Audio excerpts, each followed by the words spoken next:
There are two people standing in line at the same bank. Same age, 34, same salary. Same city. Both of them have saved money every single month for 10 years. Both of them did the responsible thing. Both of them never missed. One of them has $31,000. The other has $118,000. Same income, same discipline. Same 10 years, an $87,000 difference.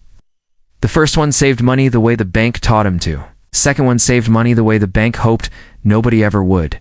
Because here's the thing, nobody tells you when you open your first account, when they hand you the folder with the smiling family on the cover. When the woman behind the desk congratulates you for being responsible, the bank doesn't make money when you save. The bank makes money when you save badly. Almost everything you were taught about saving by your parents, by your school, by the bank itself was designed, quietly, patiently, deliberately, to keep you in the first line. This is every way you were taught to save money wrong. Exactly who profits every time you do. You get paid on the last Friday of the month. The money lands in your checking account at 6:02 a.m. You see the notification before you're fully awake. And this is where the first mistake happens. Not at the end of the month. Not when you're weak. Right here, 6:02 a.m., while the money is still warm. You leave it there. All of it. The rent money, the food money, and the part you're planning to save. All of it. Sitting in one account, wearing the same uniform. You tell yourself you'll move the savings later, after the bills clear. After you see what's left, you are now trying to protect $400 that is standing in the middle of a river. Here's what the bank knows that you don't. Money in a checking account isn't saved. It's staged. It is sitting in the one place in your financial life with a door that opens from the outside. Your card is connected to it. Your subscriptions are connected to it. So every impulse you'll have for the next 30 days is connected to it. Watch what happens to that $400 over one ordinary month. On the 4th, a food delivery on a night you were too tired to cook, $1.34. On the 9th, a subscription renews the annual one, the one that always surprises you, $1.89. On the 16th, drinks you didn't plan. On the 23rd, shoes on sale, practically free. By the 28th, your savings is $71, and you never made a single decision that felt like spending your savings. That's the trick. The lobby doesn't rob you all at once. It bleeds you politely, one tap at a time, and every tap had a good reason. And the bank pays you nothing to keep it there. Not almost nothing. Nothing. The average big bank checking account pays 0%. The average big bank savings account, the one they'll offer you as an upgrade, the one with the word premium in its name, pays 0.01%. Read that number again, 0.01%. If you kept $10,000 in that account for a full year, the bank would pay you $1. One. Meanwhile, the bank takes that same $10,000 and lends it out as a car loan at 8%. It's a credit card at 24%. Sometimes to the person standing behind you in line. Your money works every single day. It just doesn't work for you. The checking account isn't a vault. It's a lobby, and nobody builds wealth in a lobby. Now the month begins, and you do what most people do. What your parents did. What feels responsible. You pay everyone else first. The landlord gets paid. The phone company gets paid. Streaming services get paid. All four of them, including the one you forgot you had. The grocery store, the gas station, the birthday gift, the Friday dinner you didn't plan. And on the last day of the month, you open your banking app to see what's left for you. $61? You saved $61 this month. Not because you're careless. It's because you were last in line for your own money. Everyone with an invoice got paid before the person who did the work. Here's the arithmetic nobody says out loud. If you wait to see what's left, there is never anything left. Not because you're weak, because a month is a machine for absorbing money. Expenses expand to fill the space they're given. Every dollar that stays visible gets a job. You didn't assign it. And here's the detail that makes it worse. The bank can see this pattern. They have the data. They watch millions of accounts do exactly this every month with the precision of a weather satellite. They know that money left in checking gets spent at a rate 2 to 3 times higher than money moved on day 1. They've known it for decades. Has your bank ever told you? Has the app, the one that can categorize a $4 coffee into a pie chart in real time, ever once said, "Move this now, before the month eats it? No. The pie chart is a pacifier. It shows you where the money went. It will never stop the money from going, because the bank profits from the traffic, not the destination. Every swipe is interchange revenue.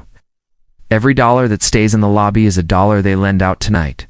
The people in the second line, the $118,000 line, figured out one thing early.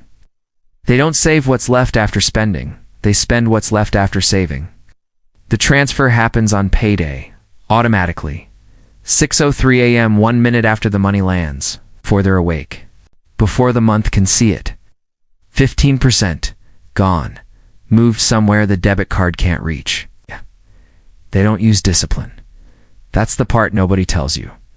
The person with $118,000 doesn't have more willpower than you. They have fewer decisions. You can't spend money you never saw. You can't crack under pressure you never felt. The bank knows this too. That's why the automatic transfer is buried for menus deep in the app, and the quick pay button is on the home screen. Friction is never an accident. It's a business model. Everything that makes them money is one tap. Everything that makes you money is a form. Been with your bank for 11 years. They gave you a debit card with a bird on it when you were 23. There's a branch near your house. You know where the parking is? The app remembers your face. And for 11 years, you have been paying for that comfort. You just never saw the receipt. Because here's the question you've never asked. What is your loyalty earning you? Your savings account pays 0.01%. Across town, across the internet. Actually, no town required. There are accounts paying 4%. Same insurance. Same government protection, up to $250,000. Same money, 400 times the interest. On $20,000 in savings, your bank pays you $2 a year. The other account pays $800. That's an $800 a year difference for filling out one form. You make less than that in a day at work? No, you make more. Which means the single highest paying hour of your year might be the hour you never spend, the hour it takes to move your savings. So why haven't you? The bank has an answer, and it's not flattering. Inside the banking industry, there's a term for customers like you. Sticky.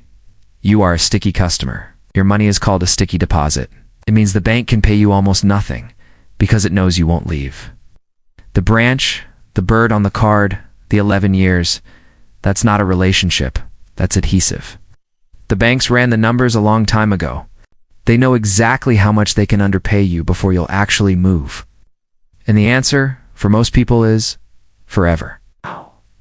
Most people will donate hundreds of dollars a year to a corporation out of pure inertia and call it loyalty. Why? And the proof is in how differently they behave the moment you finally move. Call your bank and tell them you're closing the savings account and watch the machine wake up. Suddenly, there's a retention department. Suddenly, there's a rate they just became able to offer you. Suddenly, the 11 years matter.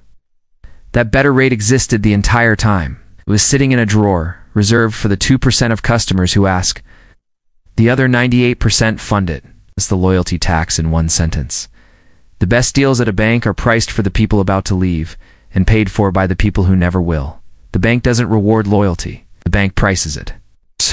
And you're the one paying. Let's talk about the weekend, because the weekend is where saved money goes to die. Saturday morning, you're not going to spend anything today. You've decided. Then your phone lights up. 40% off. Today only. Yeah, the thing you looked at once 3 weeks ago that has been following you across the internet ever since. You do the math out loud and listen to the words because the words are insane. You say, if I buy it, I'll save $80. You will not save $80. You will spend $120. The $80 never existed. It was invented by a marketing department to make spending feel like saving arithmetic as anesthesia. And here's where it connects to the bank. Because where does the $120 come from? The lobby, the checking account, the staged money, standing in the river. If it's a bigger purchase, the checkout page offers to split it into 4 easy payments. If it's bigger than that, there's a card for it. The discount starts the transaction. The bank finishes it. This is the quiet partnership nobody talks about. Retail creates the urge. Banking removes the friction. And the money you were going to move later is gone by Sunday night. A discount on something you weren't going to buy is in savings, spending with better PR. The second line saver sees the same notification. Same phone, same 40%. But the transfer already happened at 6:03 a.m. on payday. The money isn't in the lobby. There's nothing standing in the river. The discount arrives, knocks on the door, and finds nobody home. Somewhere along the way, you learned one real rule. Keep an emergency fund. 3 to 6 months of expenses. And to your credit, you've built one. $18,000? It took you 4 years, and you kept going. $19,000. $22,000. $27,000. All of it in the same savings account. All of it earning 0.01%. You check the balance sometimes just to feel it. The number is your blanket. Inflation right now is running around 4%. Your account pays 0.01%, which means your $27,000 is losing roughly 4% of its purchasing power every year. That's over $1,000 every year, evaporating in a place you were told was safe. Not taken, evaporated. No statement line, no alert, no receipt. The number stays the same, while the number quietly means less. That's the trick of cash. A savings account doesn't look like it's shrinking, because you're staring at the digits instead of what the digits can buy. 10 years ago, that account bought a car. Today, it buys most of a car. Same digits, smaller life. And while your cash sleeps, look at what the people who print the money are doing with theirs. Central banks, the institutions that literally issue currency, bought 41 tons of gold in a single month this year. The people who manufacture cash are quietly trading it for things that can't be manufactured. Gold is up more than 25% in a year. The S&P has compounded through every panic of the last decade. You don't need to touch either one to hear the message. The institutions telling you cash is safety are not holding their own wealth in cash. Watch what they do, nor what they print on the brochure. The emergency fund was supposed to be a moat, not a museum. The past 6 months of expenses, every extra dollar in that account isn't safety. It's fear earning 0.01%. And the bank is delighted to host your fear. Fear is the stickiest deposit of all. Fear never moves accounts. Fear never asks for a better rate. Fear just accumulates for them. The moment your emergency fund is full, every next dollar has somewhere better to be. Invested. Working, compounding in accounts the lobby can't touch. Safety is a number, not a feeling. Once you've hit the number, more cash isn't more safe. It's more asleep. This is the one that hurts, because this one is dressed up as virtue. You have $6,000 in savings. You're proud of it. Should be. You fought the lobby. You paid yourself first. You built it. You also have $7,200 on a credit card at 24% interest. You are standing in a burning building watering the plants.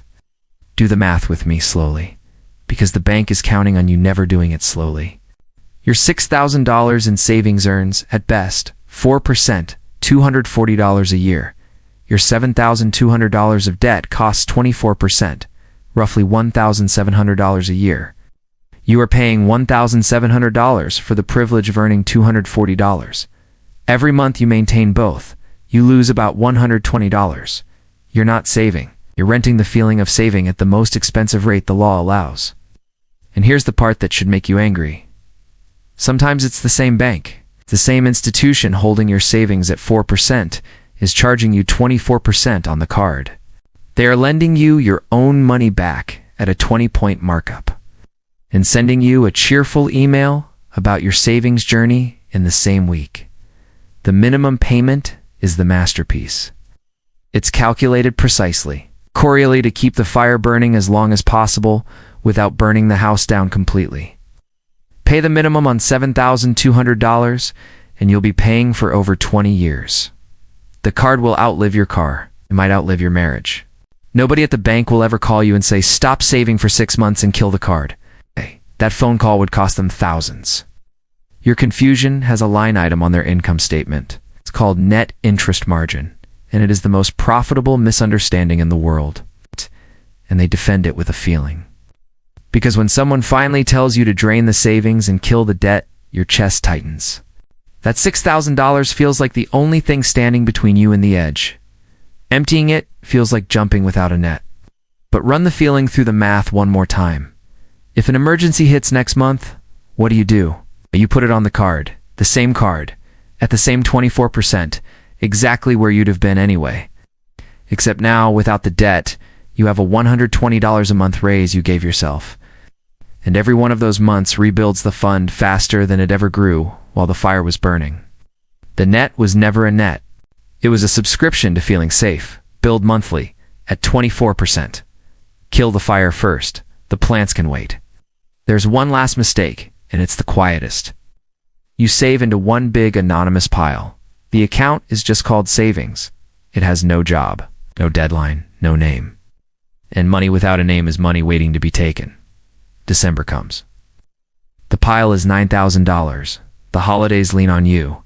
You take $1,200, you'll put it back. February, the car makes a sound that costs $900. The pile is down to $6,900. March, a trip. You'll put it back. You never put it back.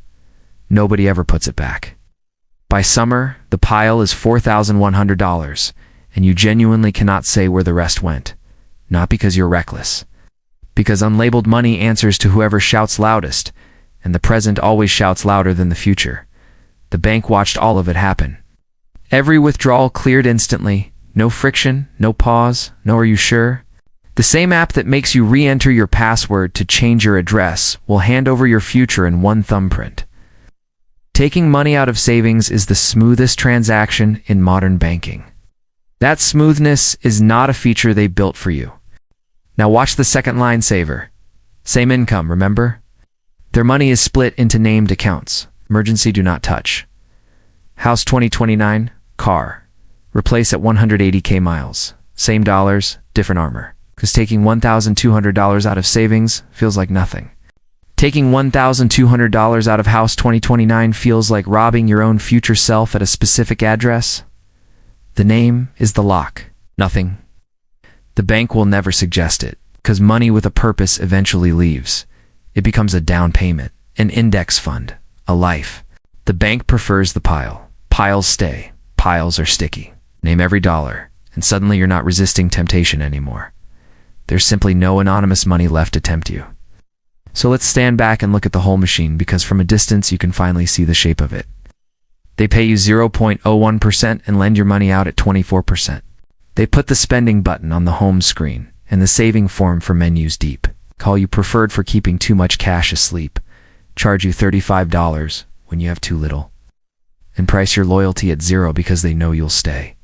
Every single one of the 7 mistakes has a beneficiary, and it is never you. None of this is a conspiracy.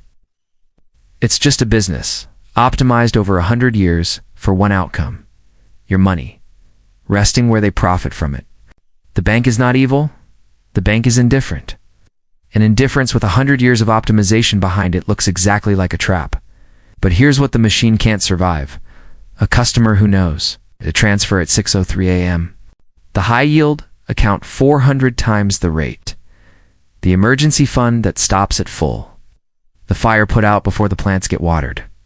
The name on every dollar. None of it requires talent. None of it requires luck. It's 7 decisions, made once, that quietly remove you from their inventory. Remember the 2 people in line, same salary, same discipline, $87,000 apart? Here's the ending nobody expects.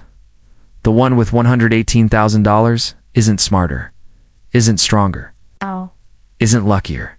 He just stopped saving money in the exact spots where the bank had set the table. Because the bank doesn't make money when you save. Bank makes money when you save badly.